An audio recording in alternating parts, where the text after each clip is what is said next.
नमस्कार दोस्तों, स्वागत है आपका जीके लाइव पाठशाला में। उत्तर प्रदेश पुलिस एसआई भर्ती के लिए यूथ कंपटीशन टाइम्स का यह 51 प्रैक्टिस सेटों का कुल जो है प्रैक्टिस सेट आ चुका है। इसमें टोटल जो है मूल विधि के 51 प्रैक्टिस सेट दिए गए हैं, जो कि बहुत ही अच्छी तरह से जिसमें इसमें कवर किए गए हैं। और इसमें जो है सारे प्रश्न इंक्लूड हैं, जो कि आपके जो है पेपर में निश्चित रूप से बनने की संभावनाएं सबसे अधिक है। पूरा का पूरा मूल विधि इसमें कवर हो जाएगा, जिसमें आपके सारे के सारे अधिनियम जैसे भारतीय दंड संहिता अधिनियम, महिलाओं के लिए क्या अधिनियम है, बच्चों के लिए क्या है, अनुसूचित जातियों जनजातियों के लिए क्या अधिनियम ये है, सारे के सारे सूचना के अधिकार मुख्य रूप से है, आयकर अधिनियम है, भ्रष्टाचार निवारक अधिनियम, सारा का सारा इसमें कवर है। और सारे के सारे प्रश्न जो है आपके जो भी आए हैं, हर टॉपिक से लेकर के आए हैं। तो 51 प्रैक्टिस सेटों का यह सीरीज है, जिसमें जो है एक-एक करके हम लोग जो है 4 से 5 दिनों में पूरा का पूरा 51 प्रैक्टिस सेट कवर कर लेंगे। तो इस सीरीज से अगर आप जुड़ रहे हैं तो आपको बहुत सारा बेनिफिट मिलेगा। जो भी लोग जुड़ रहे हैं प्लीज़ आप लोग वीडियो को लाइक करिएगा, चैनल को ज़रूर सब्सक्राइब कीजिएगा। पहले प्रैक्टिस सेट की इसकी हम लोग शुरुआत कर रहे हैं। प्रैक्टिस सेट में जो है कुल टोटल 51 प्रैक्टिस सेट धीरे-धीरे जो है आपका कवर हो जाएगा। जिसमें आज हम लोग पहला प्रैक्टिस सेट कवर करने जा रहे हैं पहले क्वेश्चन से, जिसमें आपका पहला क्वेश्चन दिया गया है, उत्तर प्रदेश जमींदारी उन्मूलन एवं भूमि सुधार अधिनियम कब लागू हुआ था? पहला प्रश्न है। तो यह जो है आपका 1950 में लागू हुआ था। ऑप्शन यहाँ से ए सही होगा, कब? 1950 में यह लागू हुआ था। अगला क्वेश्चन है, संविधान के किस अनुच्छेद के अधीन आशुतोष पाने का हक उसी व्यक्ति को है जिसके मूल अधिकारों का अतिक्रमण होता है? यह जो है अनुतोष की बात हो रही है, कौन पाता है या किस अनुच्छेद में इसका वर्णन किया गया है? जवाब हो जाएगा यह जो है मौलिक अधिकारों के अंतर्गत जो है अनुच्छेद 32 में इसका वर्णन किया गया है। ये ऑप्शन सही हो जाएगा इसमें, अनुच्छेद 32 में। नेक्स्ट क्वेश्चन, एक व्यक्ति किसमें जनहित याचिका दायर कर सकता है? उच्च न्यायालय में, सर्वोच्च न्यायालय में या दोनों में? जवाब हो जाता है जनहित याचिका जो है उच्च न्यायालय या उच्चतम न्यायालय, यानी ये जो है हाई कोर्ट या सुप्रीम कोर्ट दोनों जगह कर सकता है। बी ऑप्शन यहाँ से आपका सही होगा।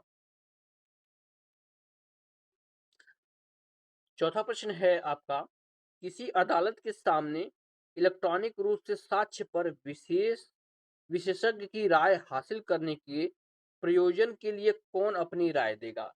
मान लीजिए इलेक्ट्रॉनिक रूप से कोई साक्ष्य दिया गया है, तो इस पे जो है कौन अपनी राय देगा? तो इस पे राय देने का अधिकार जो है इलेक्ट्रॉनिक साक्ष्य परीक्षक के पास है। ठीक है ना, पहले उसको दिखाया जाएगा कि साक्ष्य सही है या गलत है, उसका पहले परीक्षण किया जाएगा। फेक है वीडियो, जैसे किसी तरह से कोई इमेज जनरेट किया गया है, वीडियो है, तो उसको पहले परीक्षण किया जाएगा कि यह जो है असली है या एआई जनरेट है, यानी जो है फेक वीडियो है। नेक्स्ट क्वेश्चन दिया गया है, निजी और संवेदनशील जानकारी जैसे कि क्रेडिट कार्ड नंबर, व्यक्तिगत पहचान और खाता उपयोगकर्ता नाम और पासवर्ड प्राप्त करने का धोखाधड़ी वाला कार्य है, तो उसको क्या कहा जाता है? विशेष रूप से देखा जाए तो यह जो है आपके जो है साइबर सुरक्षा अधिनियम से यह प्रश्न दिया गया है। जवाब हो जाएगा इसको जो है फिशिंग कहते हैं। किसे कहते हैं? फिशिंग कहते हैं। डी ऑप्शन यहाँ से सही हो जाएगा। छठा प्रश्न दिया गया है, वह कौन सा पहला मामला था जो सूचना प्रौद्योगिकी अधिनियम 2000 के अंतर्गत आपराधिक मामले के रूप में सामने आया था?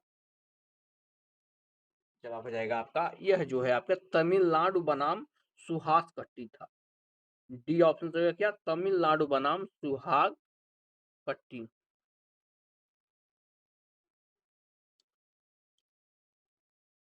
अगला प्रश्न है, सूचना तकनीकी की किस धारा के परिचयात्मक चोरी के अपराध का उपबंध है? जवाब हो जाएगा यह जो है आपके धारा 66 सी में इसका वर्णन किया गया है। धारा 66 सी में किया गया है। इसके तहत जो है 3 वर्ष के कारावास या 1 लाख का जुर्माना हो सकता है।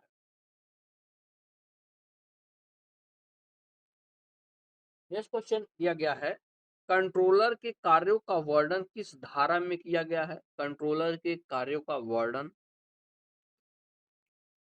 तो यह जो है सूचना एवं प्रौद्योगिकी अधिनियम 2000 की धारा 18 में इसका वर्णन किया गया है। ठीक है ना, धारा 18 में, इसमें सूचना एवं प्रौद्योगिकी अधिनियम 2000 में।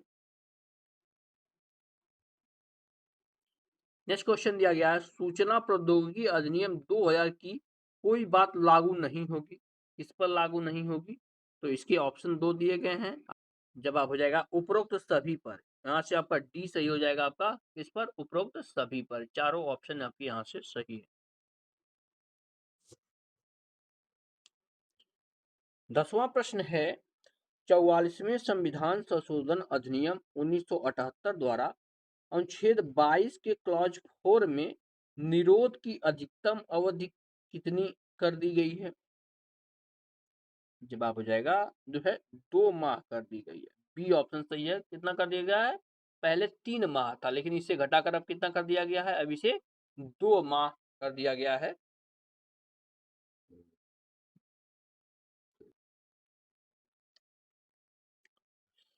नेक्स्ट क्वेश्चन है, भारतीय गणराज्य के किस वर्ष में राष्ट्रीय सुरक्षा अधिनियम पारित हुआ था?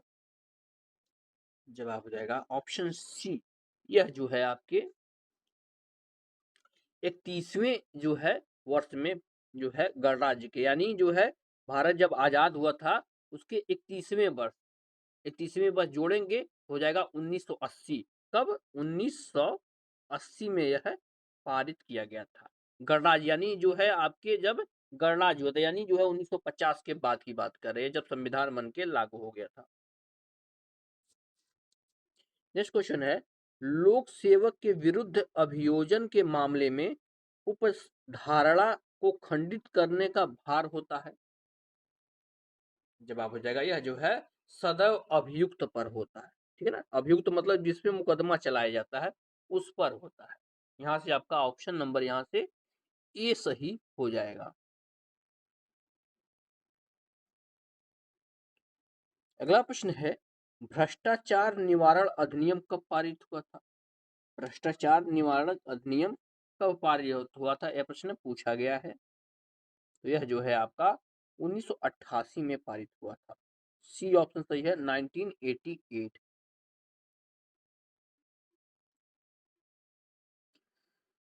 नेक्स्ट क्वेश्चन है, आयकर अधिनियम के तहत एक अत्यधिक वरिष्ठ नागरिक के रूप में अर्हता प्राप्त करने के लिए किसी व्यक्ति की आयु कितने वर्ष से होनी चाहिए? यानी जो है वरिष्ठ नागरिक कितने वर्ष के आयु के लोग कहलाते हैं आयकर अधिनियम में, या आयकर अधिनियम में उनको थोड़ी बहुत छूट भी मिलती है? जवाब हो जाएगा जो है वह 80 वर्ष से ऊपर होनी चाहिए। सी ऑप्शन सही है, 80 वर्ष से जो है क्या है ऊपर होने चाहिए। नेक्स्ट क्वेश्चन है, वर्तमान आयकर अधिनियम लोकसभा द्वारा पारित किया गया था। जो इस समय आयकर अधिनियम चल रहा है या लोकसभा द्वारा कब पारित किया गया था? जवाब हो जाएगा आपका ऑप्शन नंबर यहाँ से बी, यह जो है 1961 में पारित किया गया था और जो है 1 अप्रैल 1962 से लागू हुआ। ध्यान रखिए दोनों चीज, अगर लागू होने की बात किया जाए तो 1962 आ जाएगा आंसर, लेकिन पारित 1961 में हुआ था और वित्तीय वर्ष 1 अप्रैल से जो है लागू हो गया था 1962। 16वां प्रश्न देखते हैं, अच्छे से देखिएगा इसको। दिया गया है इसमें, यदि कोई सूचना का अधिकार आवेदक जन सूचना अधिकारी के निर्णय से संतुष्ट नहीं है तो क्या करेगा? जवाब हो जाएगा वह जो है आवेदक द्वारा जन सूचना अधिकारी के निर्णय की प्राप्ति की तारीख के 30 दिनों के भीतर पहली अपील दर्ज कर सकता है, यानी 30 दिनों के भीतर जो है अपील दर्ज कर सकता है। दूसरा दिया है 60 दिनों के भीतर, तो यह गलत हो जाएगा। तो यहाँ से आपका केवल पी सही है, सी ऑप्शन।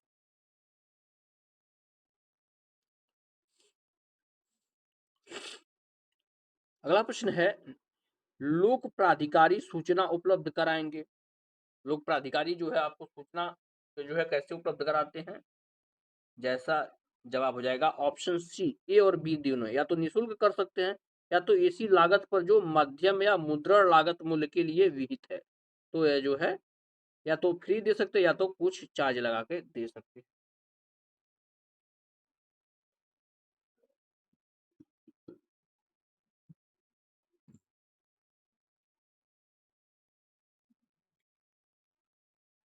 नेक्स्ट क्वेश्चन है, सूचना का अधिकार अधिनियम 2005 किसका विस्तार है, यानी कहाँ कहाँ लागू है सूचना का अधिकार अधिनियम।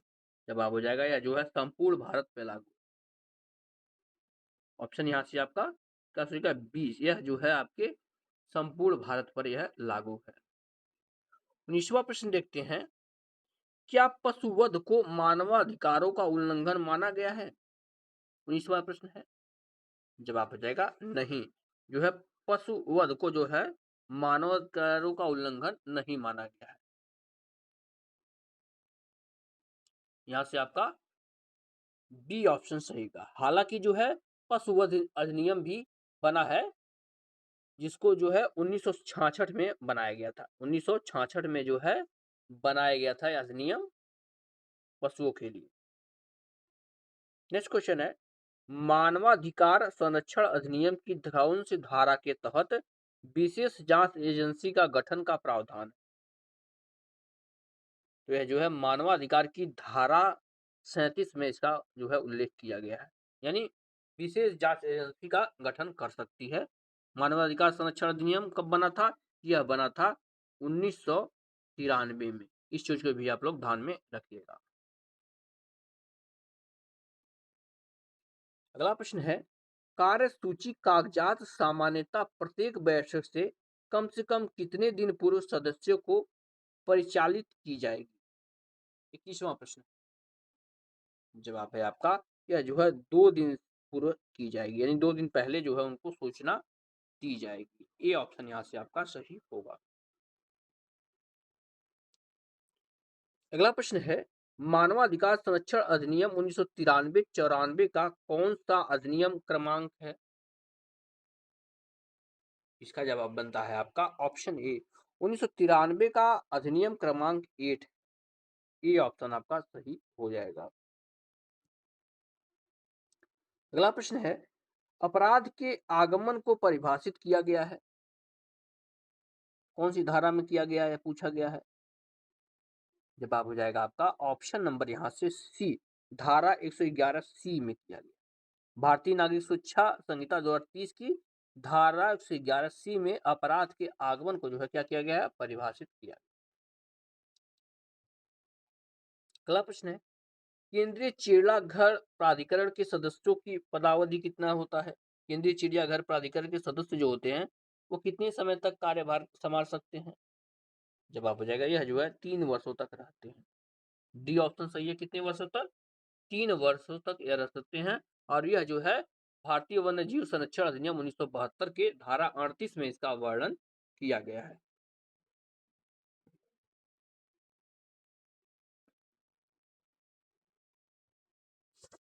अगला प्रश्न है, वन्य जीव संरक्षण अधिनियम 1972 को राष्ट्रपति की स्वीकृति कब प्राप्त हुई थी। इसका जवाब हो जाता है ऑप्शन नंबर डी, यह जो है 9 सितंबर 1972 को जो है राष्ट्रपति की स्वीकृति प्राप्त हो गई थी, वन्य जीव संरक्षण अधिनियम 1972। डी ऑप्शन हो जाएगा। अगला प्रश्न है, प्रत्येक नागरिक को जल और वायु प्रदूषण से बचने के लिए किस अनुच्छेद के अंतर्गत लोकहितवाद संस्थित करने का अधिकार है। जवाब इसका बनता है आपका ऑप्शन नंबर यहाँ से डी, यह जो है अनुच्छेद 32 में इसका वर्णन किया गया है। अनुच्छेद यहाँ से 32 में इसका वर्णन किया गया है। अगला प्रश्न है, पर्यावरण संरक्षण अधिनियम कब प्रभावी हुआ था। पर्यावरण संरक्षण अधिनियम, जवाब हो जाएगा आपका ऑप्शन नंबर यहाँ से सी, यह जो है 19/11/1986 को जो है यह हुआ था, ठीक है ना, यानी 19 नवंबर 1986 को यह है प्रभावी हुआ था पर्यावरण संरक्षण अधिनियम। नेक्स्ट क्वेश्चन, आदेशात्मक चिन्ह किसके निर्देश देते हैं। आदेशात्मक चिन्ह जो होते हैं किसको जो है निर्देश देते हैं।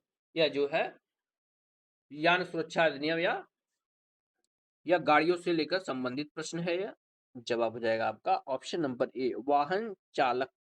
ठीक है ना, वाहन चालक को निर्देश, जो आपके बोर्ड लगे रहते हैं रोड पर, तो इसे कौन समझता है? तो इसे जो है वाहन चालक के लिए यह लगे होते हैं, ताकि जो है उस हिसाब से वाहन को चलाएं। मोटरयान अधिनियम 1988 के अधीन प्रस्थापना पर आपत्तियों का उपबंध किया गया है, किस धारा में किया गया है? मोटरयान अधिनियम से निश्चित रूप से 2 से 3 प्रश्न बने थे पिछली बार। जवाब हो जाता है आपका ऑप्शन बी, यह जो है धारा 100 में इसका वर्णन किया गया है। बी ऑप्शन सही है, धारा 100 में इसका वर्णन जो है किया गया है। नेक्स्ट क्वेश्चन, मोटर वाहन संशोधन अधिनियम 2015 कब लागू हुआ था? 2015 में जो है इसमें कुछ बदलाव किए गए थे, तो उसको लागू कब किया गया था? तो यह जो है 7 जनवरी 2015 को लागू किए गए थे मोटर वाहन संशोधन अधिनियम 2015।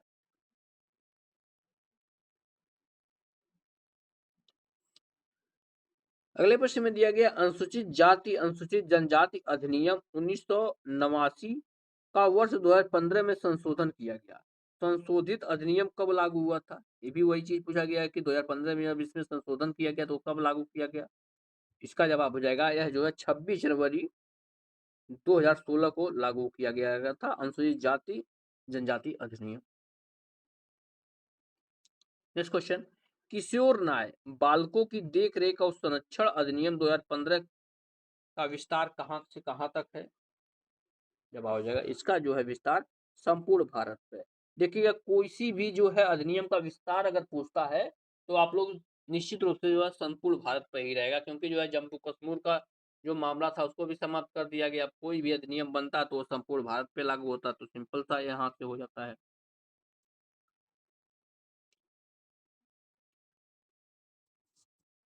नेक्स्ट क्वेश्चन है, घरेलू हिंसा महिला सुरक्षा कानून कब लागू हुआ?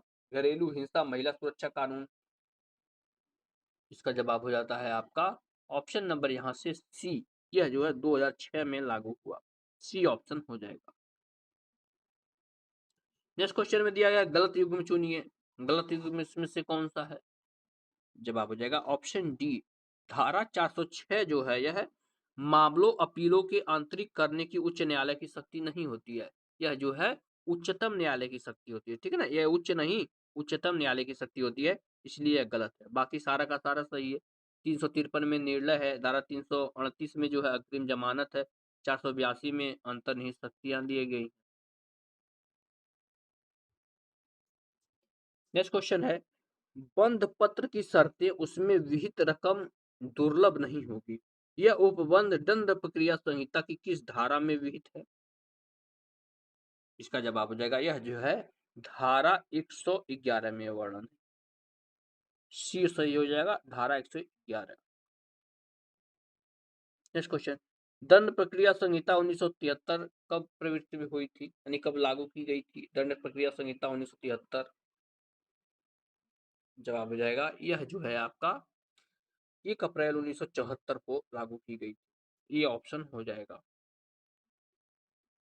नेक्स्ट क्वेश्चन, हत्या और मानव वध में अंतर से संबंधित वाद कौन सा है? यानी हत्या क्या है, मानव वध क्या है, ये किस वाद में क्लियर हो गया था? जवाब हो जाएगा, यह जो है रेग बनाम गोविंदा वाद में जो है इसको क्लियरिटी मिली थी। ये ऑप्शन यहाँ से आपका सही हो जाएगा।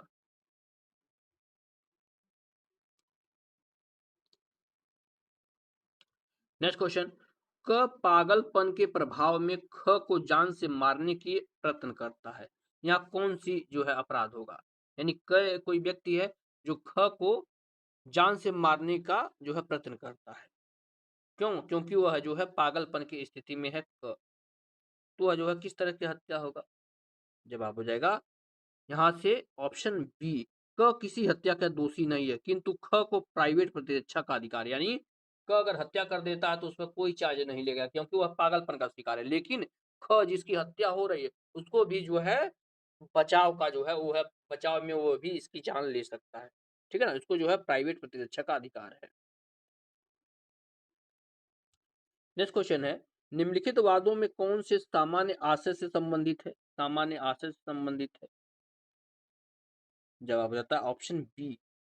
ऑप्शन बी यहाँ से सही हो जाएगा, बद्री बरिंद्र कुमार घोष बनाम एम्परर, ये जो है किससे संबंधित, सामान्य आशय से संबंधित है। बी ऑप्शन यहाँ से सही हो जाएगा।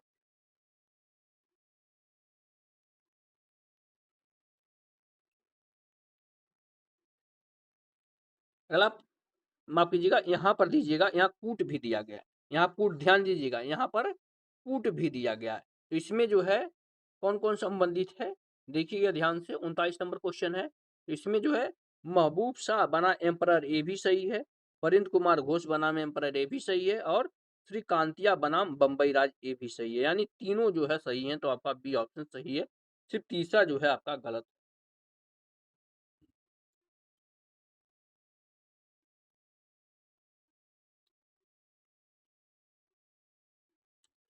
अगला प्रश्न दिया गया है, यहाँ को देखेंगे। दिया गया है आपका, भारतीय दंड संहिता कब प्रवृत्ति में आई थी। भारतीय दंड संहिता, तो यह जो है 1 जनवरी 1962 से लागू हो गई थी। 1961 में बनी थी और 62 से लागू हो गई। तो इस तरह से हमने जो है पहला प्रैक्टिस सेट पूरा कर लिया है। अगर ये वीडियो पसंद आ रही हो तो आप लोग लाइक जरूर करिएगा, चैनल को आप लोग जरूर सब्सक्राइब कीजिएगा। इसके आंसर भी यहाँ से आप लोग मिला सकते हैं। अगर कोई त्रुटि हो गई हो तो आप लोग हमें कमेंट के माध्यम से जरूर अवगत कराएं। अगर ये सीरीज पसंद आ रहे हो तो बता दीजिएगा आप लोग कमेंट में एक बार। डेली आपके लिए ऐसे वीडियो मिलते रहेंगे। मिलते हैं नेक्स्ट लेक्चर में, तब तक के लिए धन्यवाद।